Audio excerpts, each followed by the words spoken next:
안녕하세요. 예수소망교회 모든 성도 여러분.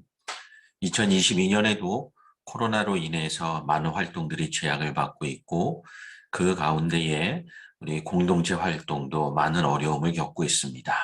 그에 대한 작은 보완으로 공동체 전체 특강을 통해서 우리 시대를 다시 한번 돌아보고 읽어볼 수 있는 그런 지혜와 또 지식을 얻고자 마련한 그 첫 시간이 되겠습니다. 이번 달에는 의학과 기독교, 또 그 이후에는 여러 가지 교양 도서, 또 신앙과 관련된 도서, 또 영화, 다양한 분야에 있어서 여러 목회자들이 정성껏 준비한 내용들, 여러분에게 큰 신앙의 도움과 세상을 읽어내는 지혜가 함께 전달되었으면 하는 바람입니다. 오늘은 그 첫 시간으로 의학과 기독교에 대해서 간단히 살펴보고 우리의 일상에 어떤 이야기들이 스며들어 있는지 알아보도록 하겠습니다. 화면에 나온 인물에 대해서 익숙하신가요? 뭐 설명이 따로 없으면 우리가 짐작하기 어렵겠지요. 의학하면 딱 떠오르는 인물이 있습니다. 바로 히포크라테스죠. 히포크라테스에 대한 이야기를 뒤에서 좀 더 살펴보기로 하겠습니다. 먼저 고대 사회에서 어, 이 질병에 대해서 어떻게 생각했는지 단적인 예를 한번 살펴보도록 하겠습니다. 질병이라는 표현을 디미투라는 어떤 영적 존재로 이해했습니다. 그래서 이 문서에도 보면 디미투는 지옥에서 왔습니다. 그리고 그것을 가져온 것은 악귀의 소행입니다. 다시 말하면 고대인들은 병이 났을 때 그것은 악마의 소행이라고 생각했습니다. 그래서 그 병에 걸리는 것을 디미투라고 했죠. 그러다 보니 이 디미투, 질병이 생기는 이유는 그를 보호하던 수호신이 그를 떠났기 때문에 질병의 신이 마귀가 그에게 들어가게 되었다. 이렇게 이해했다라는 것을 볼 수가 있습니다. 다시 말하면 고대 사회에는 의학의 개념이 자리 잡고 있던 시절이 아니기 때문에 병에 걸리는 것을 영적인 결과물로 해석을 했습니다. 현대의학의 관점에서 볼 때는 참 흥미로운 이야기가 되겠지요. 그럼 현대의학에서는 이런 영적인 측면에 대한 해석이 사라진 것일까요? 코로나로 인한 팬데믹 현상이 전 세계적으로 이어지고 있습니다. 또 일부 보수 기독교 신학자들의 입장에서는 오늘날 코로나의 사건은 하나님께서 인류에 대한 메시지를 주시는 것이다. 그렇게 해석을 합니다. 우리는 신앙인이기 때문에 그러한 의견에 대해서 그럴 수 있다. 하나님은 그렇게 우리에게 때로는 신호를 주실 수 있겠다. 그러나 믿지 않는 사람들의 입장은 마치 오늘 우리가 화면 속에 나오는 고대 사회의 이해와 같이 신앙적 이해를 이상하게 보는 시대가 되었습니다. 그럼 과연 의학은 처음부터 그랬을까? 한번 역사를 좀 더 살펴보도록 하겠습니다. 다음의 이야기는 그렇게 질병에 걸린 것이 악마의 소행이라면 어떻게 하면 고칠 수 있는가? 그 치료법이 기록되어 있는 것을 번역해 놓은 겁니다. 한번 보도록 하겠습니다. 그를 치유하기 위해 해야 할 일을 보여주노라. 거친 밀가루로 만든 빵 7개를 준비하라. 그것을 구리줄에 묶어 환자의 몸에 대고 문지르도록 해라. 그리고 에리두 하고 주문을 외우면서 빵이 가루가 될 때까지 문지르면 된다. 환자를 초원 지역의 외진 곳에 있는 야생 아카시아 나무 아래 눕힌 뒤 이 방법을 시행하라. 이렇게 나와 있습니다. 현대의학에 대한 어떤 경험과 지식이 있는 우리들의 입장에서는 이러한 이야기들이 주술적으로 들리고 전혀 과학적이지 않다라고 생각합니다. 당연히 우리는 현대를 살아가기 때문에 그렇게 이해합니다. 그런데 고대 사회는 우리와는 지식과 배경이 완전히 다르기 때문에 질병에 대해서 주술적으로 해석했고 신화적으로 이해하는 시대였다는 것을 우리가 알 수 있겠습니다.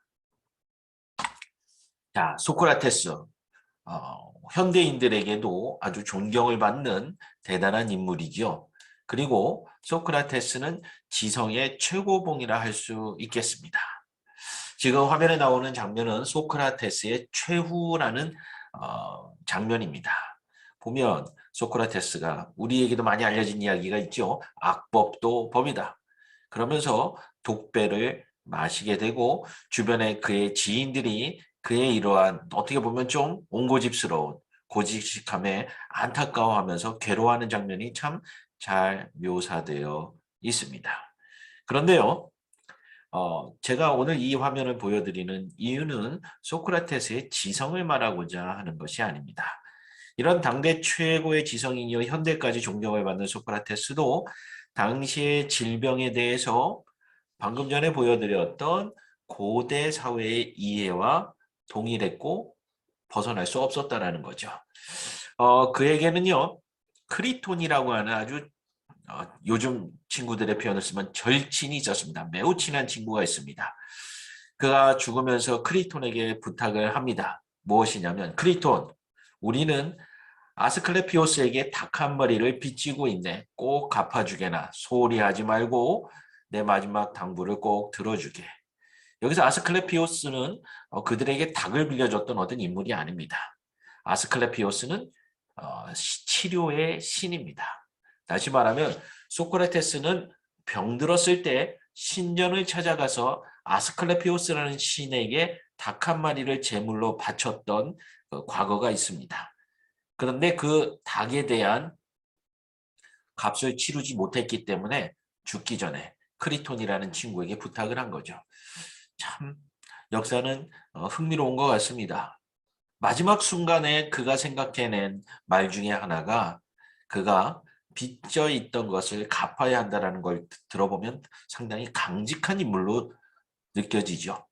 그러면서도 고대 사회에서는 이러한 지성인들조차도 의학에 대한 개념이 없었기 때문에 신에 의하여 병이 걸리기도 하고 낫기도 한다라고 생각했구나. 사뭇 오늘날의 우리의 관점과 매우 다른 것을 역사에서 보여주고 있습니다.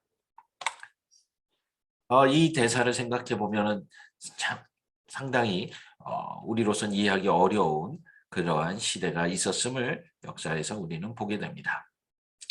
드디어 이제 히포크라테스. 우리가 의사 선생님들 보면은 히포크라테스 선서를 한다라고 우리가 생각하죠. 이 화면에도 위에 보면 합리적 의학 접근법의 창시자다. 다시 말하면 오늘의 관점에서 볼 때 우리가 소크라테스까지 봤던 과거의 신과 연결해서 이해했던 질병은 합리적이지 않다라는 뜻도 내포되어 있죠. 세속적인 관점에서는 그렇게 비춰집니다. 그래서 히포크라테스는 현대 혹은 근대 의학의 아버지라고 불리워지고 의사 선생님들이 그의 이름으로 선서를 하게 됩니다. 히포크라테스는 기원전 5세기에서 4세기경에 살았던 사람입니다. 왜 중요하느냐? 우리가 살펴본 것처럼 주술적인 치료를 이제는 멀리하고 그 질병의 메커니즘, 원인과 결과에 대해서 합리적이고 자연주의적인 이해를 도모했기 때문입니다. 이래서 이런 병이 걸리는구나. 이래서 이러한 병이 치료가 되는구나. 그래서 그러한 이해를 시작했던 인물이기 때문에 현대의학에서는 그를 효시로 보고 또 상징적인 인물로 보게 됩니다.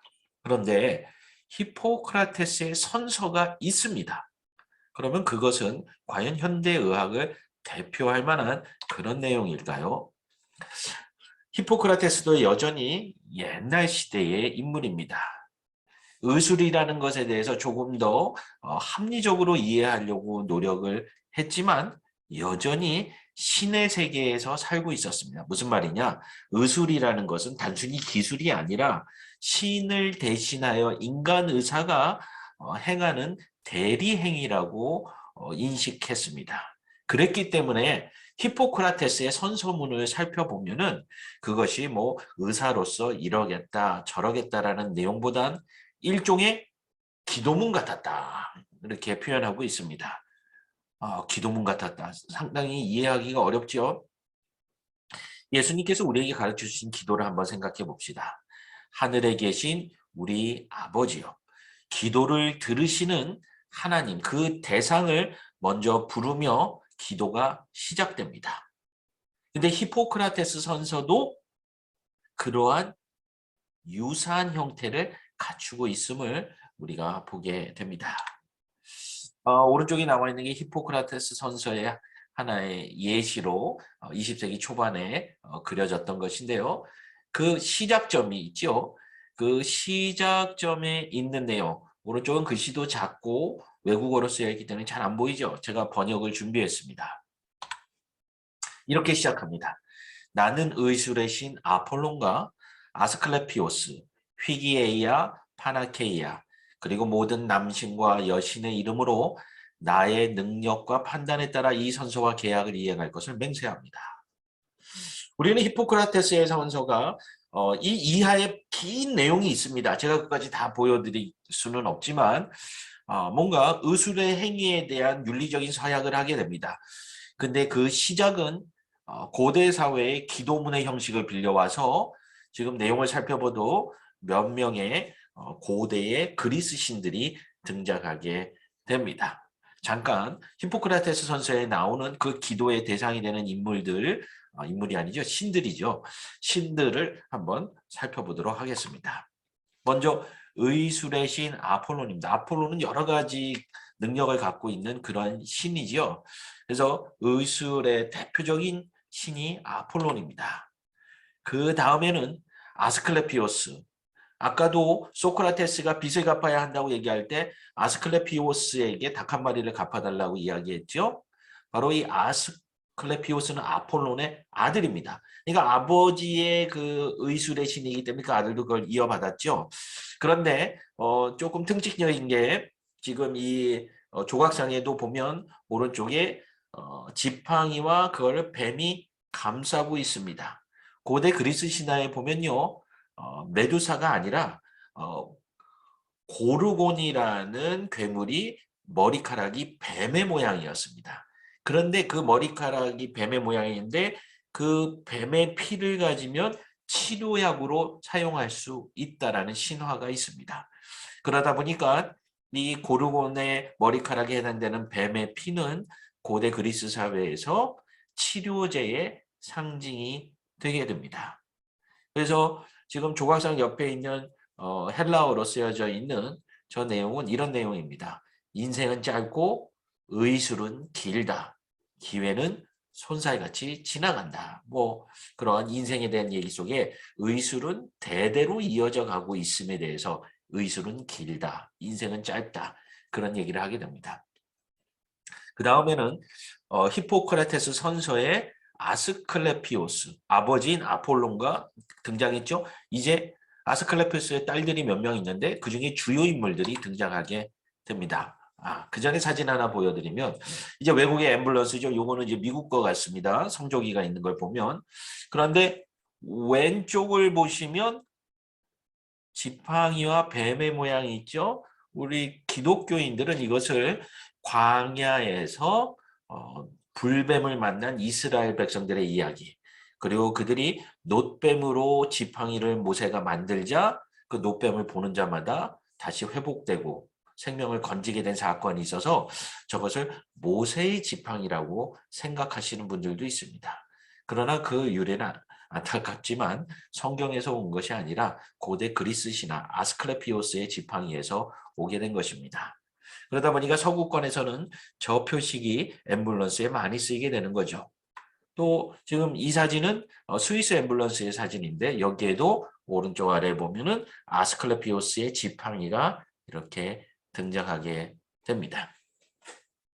히포크라테스 선서의 두 번째 신이었고 세 번째 신은 바로 아스클레피오스의 딸입니다. 그러다 보니까 보기에도 좀 무섭지만 뱀을 이렇게 한 마리 잡고 있죠. 그래서 휘기에이아는 건강의 신입니다. 그래서 휘기에이아라는 이 헬라어가 영어로 전달되면서 하이진이라는 단어로 바뀌게 됩니다. 그래서 하이진은 뭐냐면 바로 위생이라는 영어 단어가 되겠습니다. 연관성이 있죠. 그 다음에 네 번째로 등장하는 히포크라테스 선서의 그 기도의 대상이 되는 사람은 존재는 휘기에아의 자매입니다. 아스클레피오스의 딸이 되겠죠. 바로 파나케이아, 치료의 신입니다. 그래서 파나케이아도 영어로 가면서 페니시아라는 것은요, 한국말로 바꾸면 만병통치약이 됩니다. 이처럼 고대 그리스 신화에 나오는 의료, 치료, 건강에 관련된 신들에게 히포크라테스와 그 의사 계보를 이어가는 자들은 기도를 통한 선언을 하게 됩니다. 이것이 보여주는 그들의 의식세계는 무엇이냐?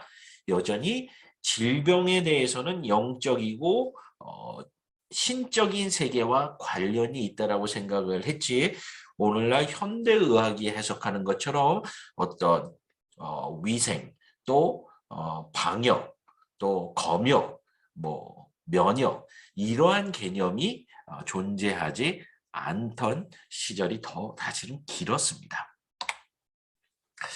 그런 인간의 이해가 놀랍게도 고대 사회에서 끝난 것이 아니라 흔적이 16세기까지 이어지게 됩니다.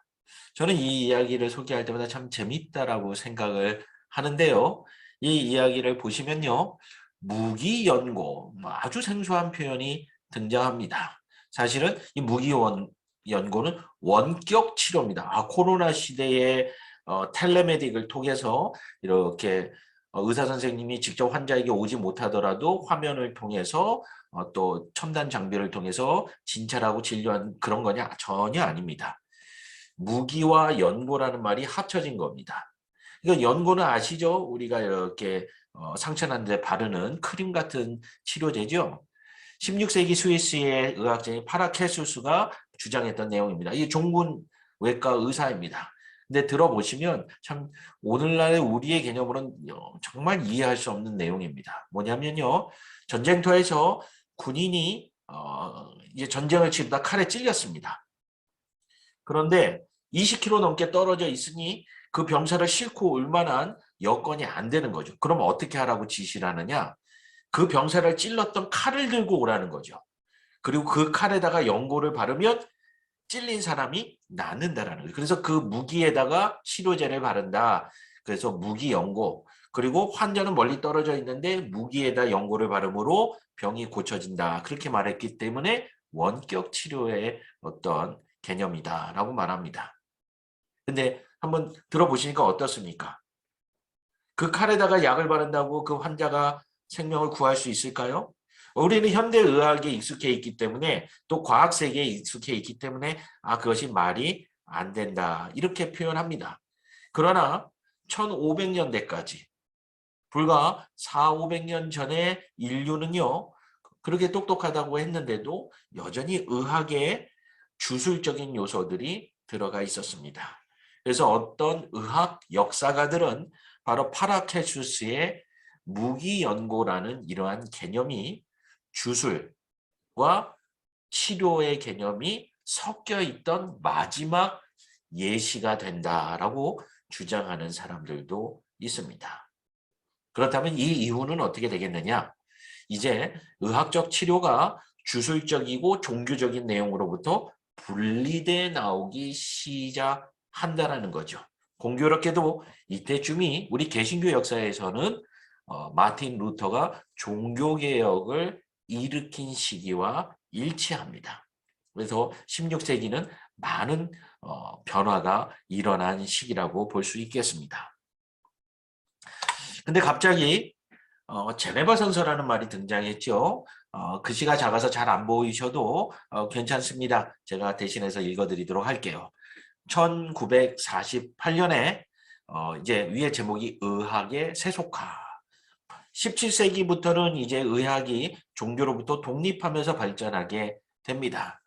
그러면서 이제는 히포크라테스 선서가 기도문 같은 느낌이 나기 때문에 이거를 재정비해서 우리가 종교와는 독립된 의학적인 선서를 할 수 있도록 하자 해서 마련한 것이 제네바 선서입니다.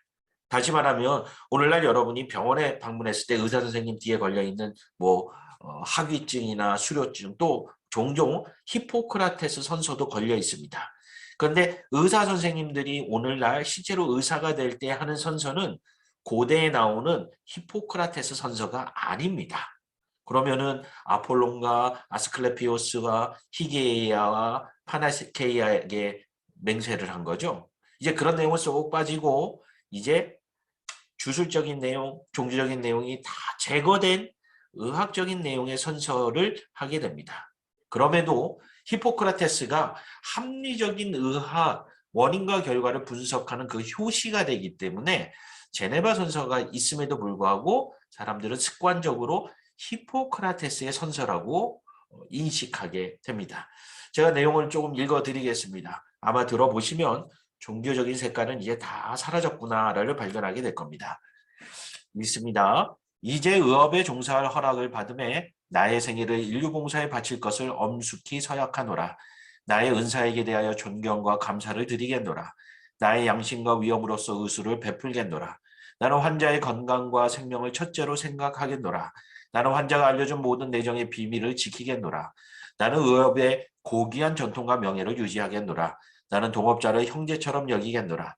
나는 인종, 종교, 국적, 정당, 정파 또는 사회적 지위 여하를 초월하여 오직 환자에 대한 나의 의무를 지키겠노라. 나는 인간의 생명을 수태된 때로부터 지상의 것으로 존중하겠노라. 나는 비록 위협을 당할지라도 나의 지식을 인도에 어긋나게 쓰지 않겠노라. 이상의 서약을 나는 나의 자유의사로 나의 명예를 받들어 하노라. 들어보시면 원래 히포크라테스의 선서에 나왔던 그런 기도문 성격은 이제 사라지게 되죠. 상당히 세월이 지난 다음에 근래에 정비된 내용입니다. 그러면 이렇게 종교로부터 분리된 의학은 과연 무조건 긍정적이라고 볼 수 있겠는가? 사실 글씨가 계속 작아서 죄송합니다. 본 내용은 연세대학교 의과대학의 손명세 교수님이 발표한 내용입니다. 무엇이냐면요. 세상에서는 성공한 생명윤리 의학이라는 것은 더 이상 신학, 하나님에 대하여 필요하지 않는 곳에서 나타나는 것 같다라고 이렇게 표현을 하게 됩니다. 그러나 이제 연세대학교가 또 미션 스쿨이고 기독교 학교 아닙니까? 그래서 의사 선생님들도 상당히 신앙적인 색깔을 가지고 연구를 하십니다. 여기에 나온 내용 중에 중요한 내용이 다음과 같습니다. 신학의 침묵이라는 표현이 나오죠. 신학의 침묵이라는 게 무슨 뜻이냐? 결국은 의학이라는 세계에 하나님의 개념이 제거되었다는 뜻이에요. 근데 기독교 진영도 의학 세계에 대해서 이제 그런 표현을 안 해버릇했다는 거죠. 몇백 년 동안 이제 파라켈수스 이후에 의학이 세속화되면서 그런 일이 벌어지게 됩니다. 그러다 보니 하나님의 관점에서 생명을 다루기보다는 법에 지나치게 의존합니다. 우리도 살면서 가끔 안타까운 일들이 벌어지지요. 법에는 저촉이 되지 않지만 우리가 의술이 인술이라는 기대감에서는 아쉬울 때가 종종 있습니다. 반대로 그걸 잘해주시는 분들도 있죠. 예를 들자면은 국경 없는 의사회. 이런 분들은 정말 법을 초월해서 정말 그 선서를 이행하게 되는 거죠. 그리고 이러한 것들은 제가 말씀드린 것처럼 인류의 오랜 지혜와 지식의 전통, 우리가 16세기 이를 때까지는 이 질병에 대해서 기계적으로만 이해한 것이 아니라 오히려 신앙적으로 또 기독교 신앙이 아니었던 인간 역사에서도 결국은 신적인 세계의 개념으로 이해했는데 16세기 이후에는 너무 기술적인 측면으로 접근하다 보니까 이제는 이 생명윤리에서 문제가 대두되기 시작하는데 그에 대한 대답이 잘 준비되어 있지 않다는 거죠. 그래서 생명윤리를 연구하는 의사 선생님들, 학자들 내부에서도 비종교와 신앙과 분리된 것이 과연 환영할 만한 일인가 고민하고 있다는 겁니다. 그래서 다르게 표현하자면 신학적 진리, 성경의 진리가 영향을 미치게 못하게 되자 이제 인간 근본에 대한 고민이 점점 소멸되고 의학이 도구적으로만 이용되는 그런 상황에 이르게 되었다라는 것이죠. 자, 꼭 기독교 신앙이 없는 분들이 들어도 과연 질병을 기계적으로 고치는 것이 전부인가라는 질문에 대해서는 한번 좀 고민하게 되는 내용입니다. 갑자기 재미난 이야기가 등장합니다. 파스칼의 내기라는 이야기를 통해서 우리는 생명을 다룸에 있어서 어떻게 다루어야 할 것을 좀 유추해 보고자 파스칼을 잠시 초대했습니다. 파스칼의 내기는 이와 같습니다. 신이 존재하는지 존재하지 않는지 어느 쪽을 믿는 것이 인간에게 유리하느냐, 확률이 더 높으냐, 그거에 대해서 계산을 해봤다라는 거죠. 그래서 하나님이 계시다 믿는 사람들이 이제 그리스도인이죠. 하나님이 없다 믿는 사람들이 이제 불신자예요. 그런데 현세를 살고 또 사후 세계에 이제 살게 될 때, 뭐 하나님을 안 믿는, 신을 안 믿는 사람들은 사후 세계가 없다고도 말하겠죠. 자, 그런 사람들의 입장이 말이 맞았다라면, if 신이 진짜로 존재하지 않는다라면, 그럼 불신자를 죽어서 뭘 얻게 되죠? 아무것도 얻지 못합니다. 그냥 본전치기입니다. 그러면 신앙을 갖고 있는 사람들은 죽었는데 불신자들이 주장하는 것처럼 하나님이 안 계셔요. 그러면 어떤 문제가 생기죠? 죽은 다음에 그냥 아무것도 없는 거죠. 그들의 주장이 맞다면. 근데 사는 동안 여기는 금전적, 시간적 손실이라고 교회 다니느라고 재정도 쓰고 시간도 썼습니다. 근데 이렇게 부정적인 것만 있지는 않죠. 또 신앙생활을 통해서 위로도 받고 힘을 얻게 되는 것. 두 가지가 다 있는 거죠. 그러니까 실제로 신이 없다라고 하는 말이 나중에 진짜로 판명 나도 이 정도라는 거예요. 그런데 하나님이 진짜 계시다라면 죽은 다음에 불신자는 지옥으로 가고 그리스도인들은 천국에 간다는 거죠. 그러니 신이 존재하지 않을 경우에는 둘 다 뭐 그렇게 손해볼 게 없습니다. 둘 다 손해볼 게 없기 때문에 신이 존재할 때는 너무 극명한 차이가 벌어지죠. 그렇기 때문에 하나님을 믿는 쪽이 훨씬 더 이성적이고 합리적인 판단이라는 거죠. 좀 말이 어려운가요? 그래서 그래도 더 하나님을 믿는 것, 하나님의 존재를 믿는 것이 확률적으로 계산을 해도 훨씬 더 합리적이다. 이 이야기가 다음으로 이어지게 됩니다. 생명에 대해서 생각할 때도 우리가 고민해 봐야 된다는 거죠. 우리는 이제 그 황우석 박사님인가요? 그분으로 한동안 시끄러웠죠. 그런데 배아줄기 세포를 이용할 때 어느 선까지가 생명으로 여기고 어디부터는 그냥 장기 어떤 부분으로 이해할 거냐. 이제 태중에 태아가 있을 때 태아를 몇 주부터 할 거냐. 이제 법적으로 정해져 있는 부분들이 나라마다 있지요. 그러나 그거는 세상 법이 정한 것이고 하나님께서 우리에게 주신 생명에 대해서 어 이제 수태하게 되고 몇 주 차부터 생명이라고 판단해야 되느냐? 그거에 대해서는 우리가 판단하기 매우 어렵다라는 거죠. 그러다 보니 생명을 이용하는 것에 대해서도 우리가 조심스럽게 접근해야 한다는 거죠. 그게 바로 생명 최대주의와 생명 최소주의. 다시 말하면 생명을 대하는 의학의 입장에서 과연 법에 따라서만 움직이는 것이 옳은 것이냐 아니면 우리 신앙인들, 세속인들이 볼 때는 종교인들을 다 포함하겠죠. 그들이 이해하는 생명에 대해서 들어보고 함께 논의할 필요가 있느냐. 이것이 매우 중요하다 할 수 있겠습니다. 자, 종교와 의학을 얘기하고 그 다음에 신앙과 의학을 얘기함으로써 마무리하고자 합니다. 우리가 이제 종교와 의학의 관계에 대해서 역사를 아주 간단히만 살펴봤죠. 그런데 한 5가지 정도의 입장이 등장합니다. 첫 번째는 이제 미분화, 종교와 의학이 주술과 의학이 나누어지기 이전의 방식으로 살아가는 사람들이 있습니다. 지금도 정글이나 조금 외진 곳, 그런데 미전도 종족, 이들에게 가면 이제 샤머니즘, 그런 치료를 통해서 낫기도 하죠.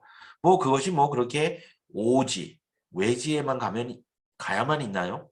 오늘 현대의 한국 사회에서도요, 이 샤머니즘, 점쟁이 이러한 산업이 어마어마하게 돈을 벌고 있습니다. 현대인들도 과학으로 똑똑해졌다라고 생각하지만 그런 주술을, 그러한 샤머니즘을 여전히 의지하고 있습니다. 그러니까 종교와 의학이 분리되지 않은 입장을 택하시는 분들이 있는 거죠. 어디 아프면 부적 같은 거 붙이고 다니고 이런 분들이 현대에도 존재합니다. 그게 첫 번째 입장입니다. 두 번째 입장은 뭐냐?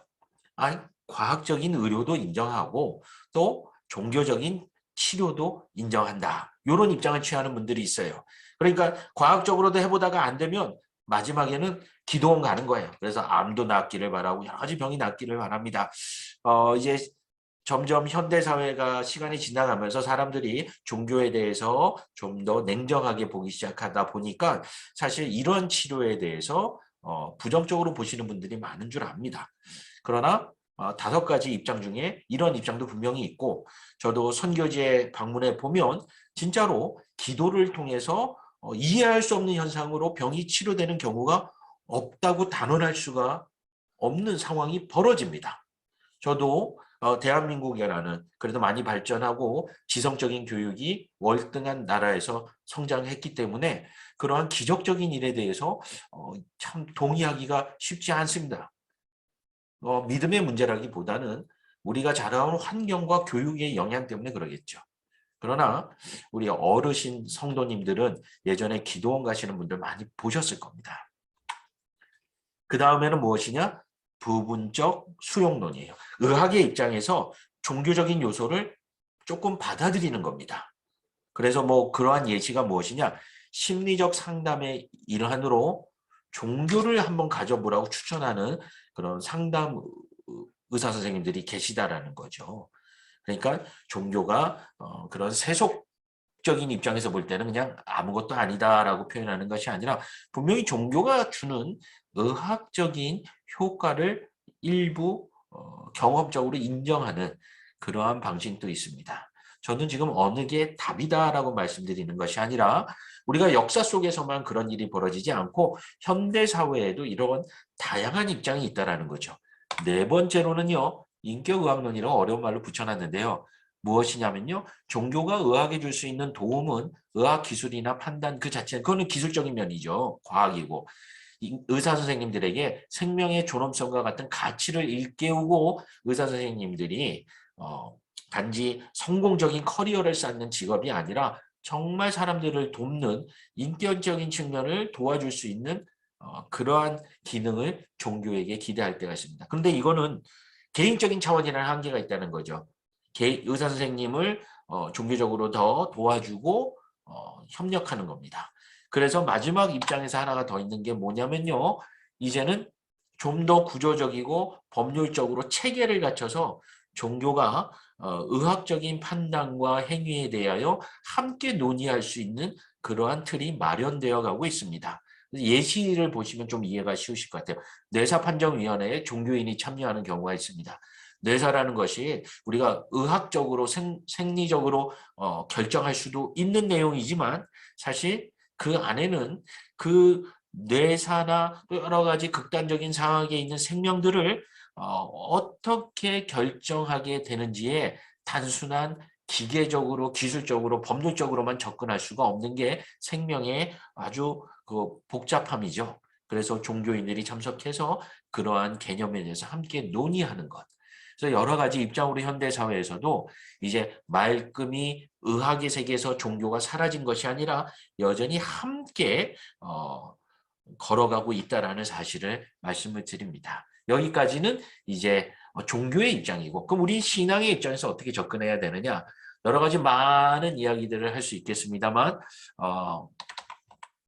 보시면 신앙과 의학, 여러 가지 말씀 중에 2가지만 준비했습니다. 뭡니까? 창조주를 기억해야 한다는 것이죠. 우리가 가전제품을 샀을 때도 문제가 생기면 AS를 받아야 되죠. 그럼 어디로 갑니까? 그 제품을 만든 회사에 가서 서비스 센터에 가서 고쳐달라고 합니다. 그러면 그걸 만든 회사니까 제일 잘 고쳐주죠. 우리를 창조하신 하나님을 우리가 신앙으로 믿는다라면은 우리는 그 하나님 안에서 의료의 행위들을 해야 하는 겁니다. 그리고 더 대표적인 게 무엇입니까? 하나님께서 창조하셨다라는 겁니다. 그럼 이런 신앙의 내용이 우리의 의료 생활에 어떤 영향을 주느냐?